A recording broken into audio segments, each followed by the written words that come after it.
ઉપર આવવું જ પડે છે અને એ વાસ્તવિકતા છે જેનાથી આ જગતની ઉત્પત્તિ સ્થિતિ અને પ્રલય થાય છે તે સર્વ પદાર્થોમાં અનુગમ છે અને અક્ષર પદાર્થોથી પૃથક છે જડ નહીં પણ ચેતન છે પરતંત્ર નહીં પણ સ્વયં પ્રકાશ છે જે બ્રહ્મા અથવા હિરણ્ય ગર્ભ રૂપ નથી પણ પોતાના સંકલ્પથી જેને બ્રહ્માજીને વેદનું જ્ઞાન દાન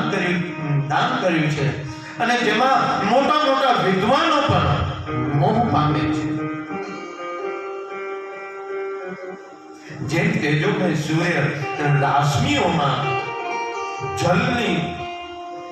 જલમાં સ્થળની અને સ્થળમાં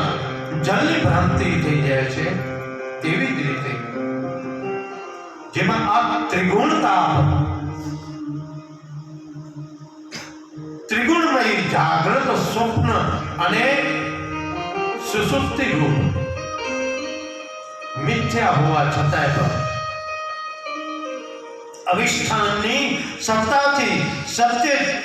જેવી જણાય છે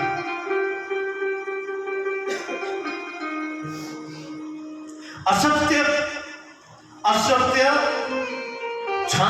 છાનું નથી લીધું અસત્ય જલ્દીથી પસાર થઈ જાય છે પણ જે સત્ય છે એ ધીમે ધીમે પ્રસાર થાય છે અસત્ય બહુ ઝડપી પસરાઈ જશે